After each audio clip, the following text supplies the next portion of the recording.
Welcome back.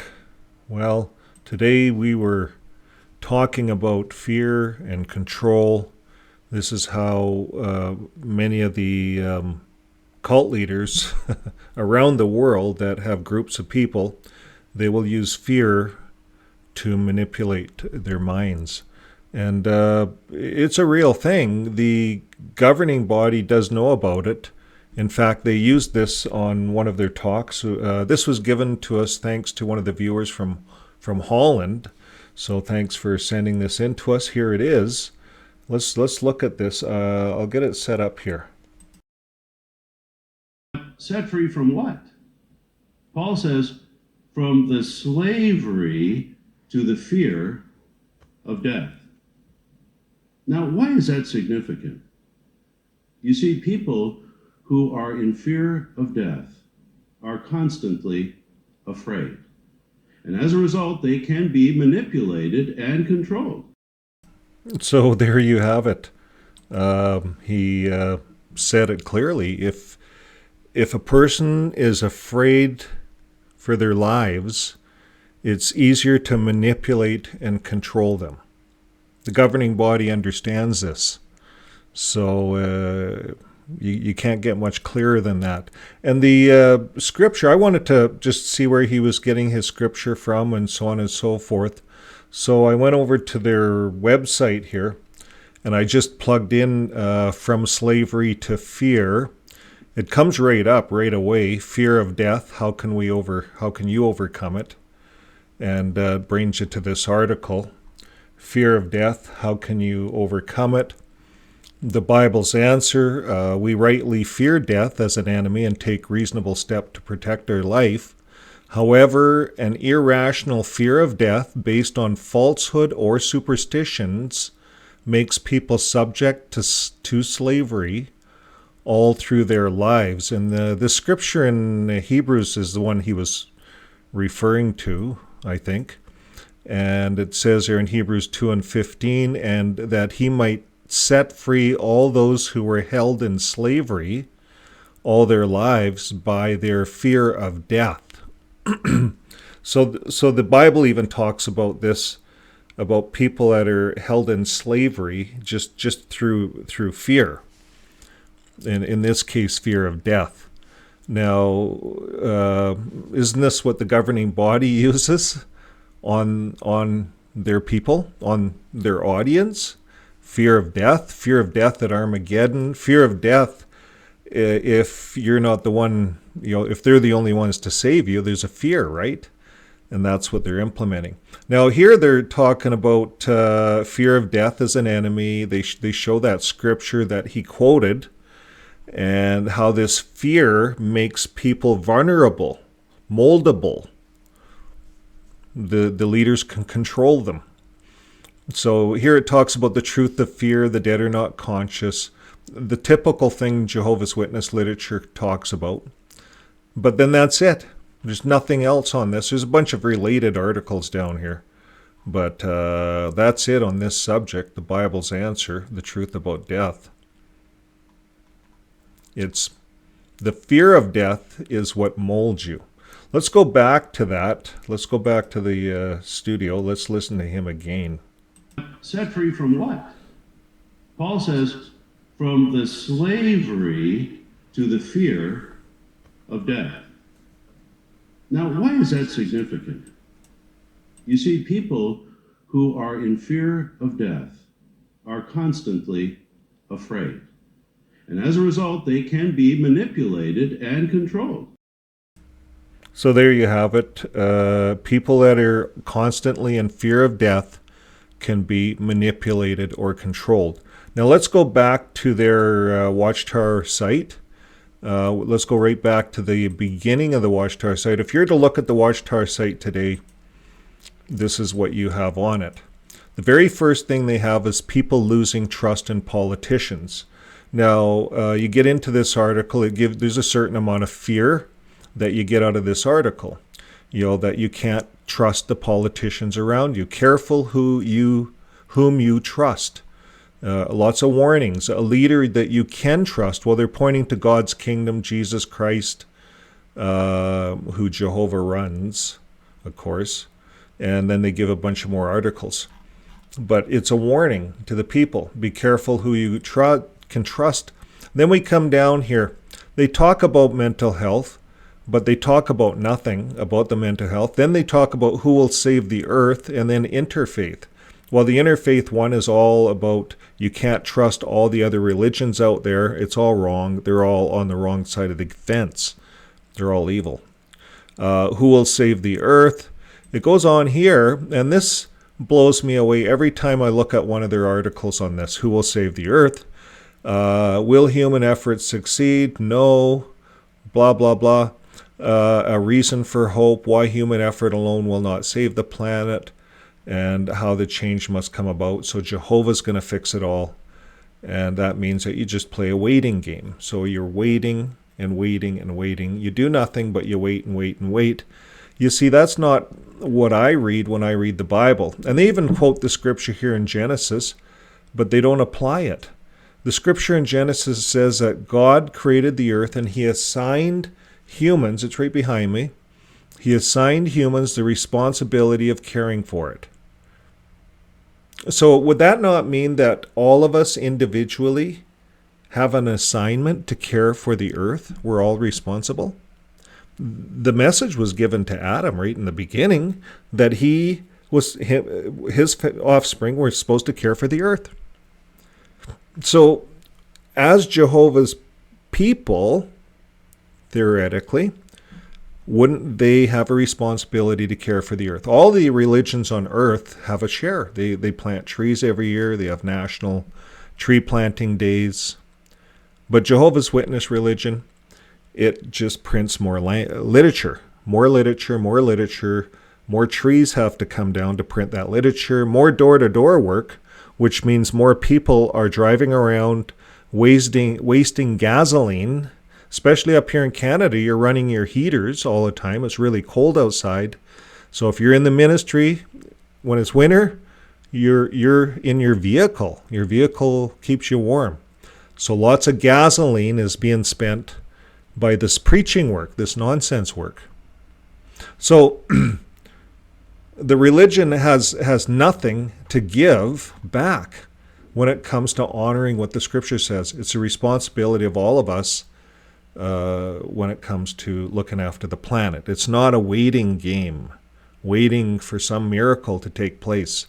You see, if we're waiting, we're lukewarm. We're not doing anything. Now let's see more. Let's see how they use fear-mongering.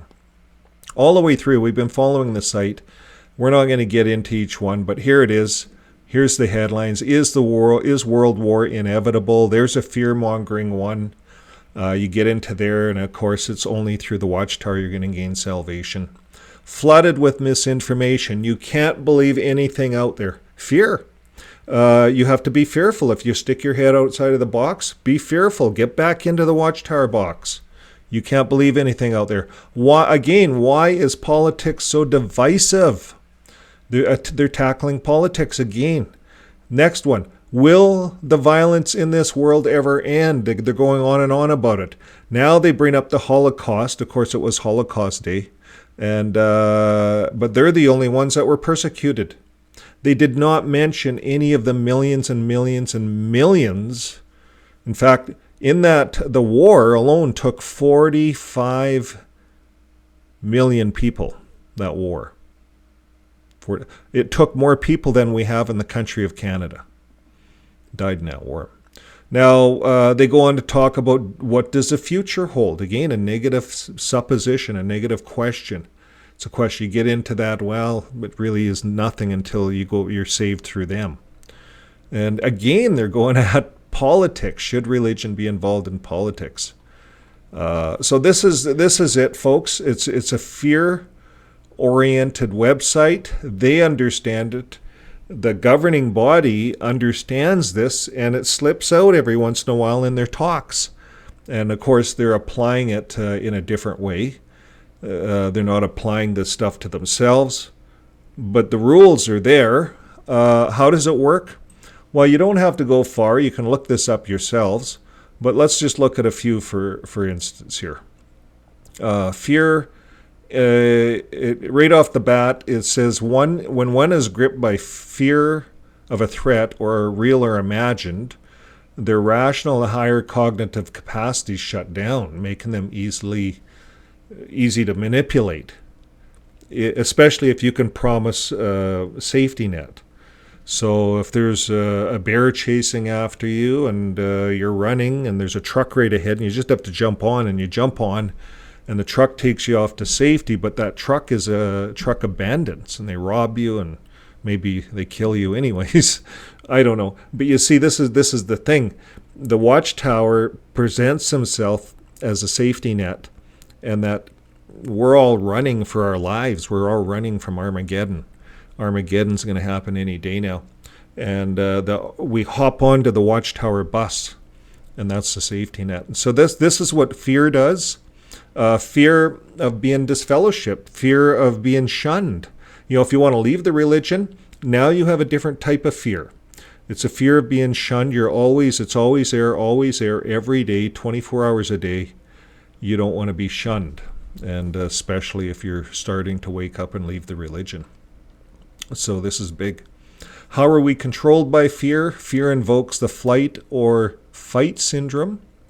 And some people start fighting because it's too much fear. They start fighting, and there's things that irrational things are happening. And we talked about that on our last live. In fact, this can create brain damage within young people as they're growing up, if they're growing up always in fear. And it can cause brain damage, and then later on in life, lots of irrational things can happen. So our first reaction is to flee back to our comfort zone. Sometimes when we're getting out of the Watchtower, the ground's a little murky, it's a little muddy, and our first reaction is to flee back to the Watchtower.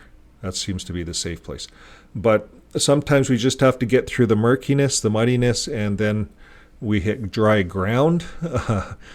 So here it is. If we don't know our way back, sometimes we're likely to follow whoever shows us a path.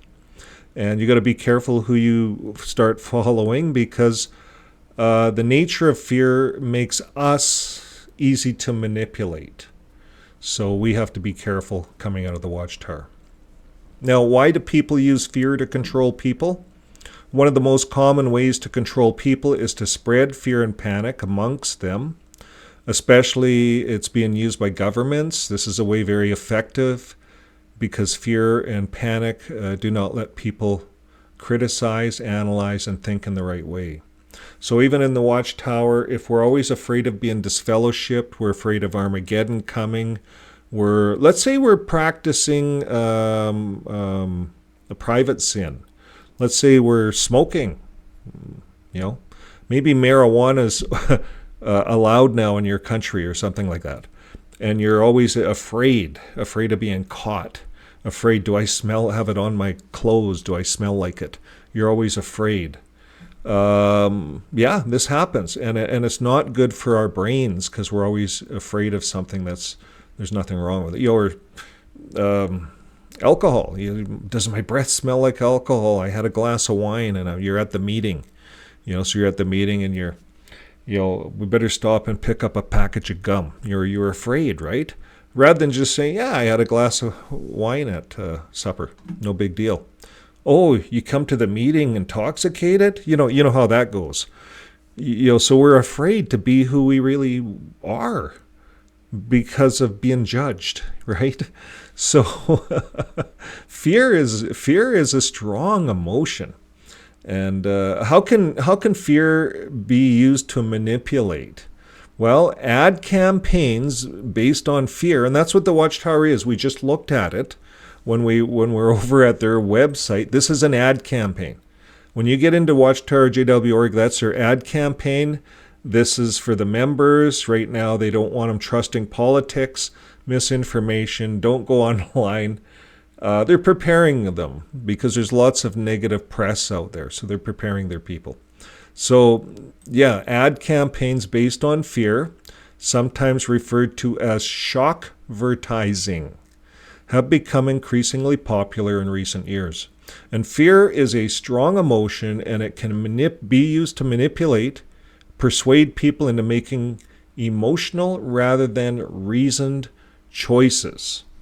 So that's what I find getting onto the JW.org website is it's fear, and it's attacking the fear emotions, and it's getting people to make irrational decisions.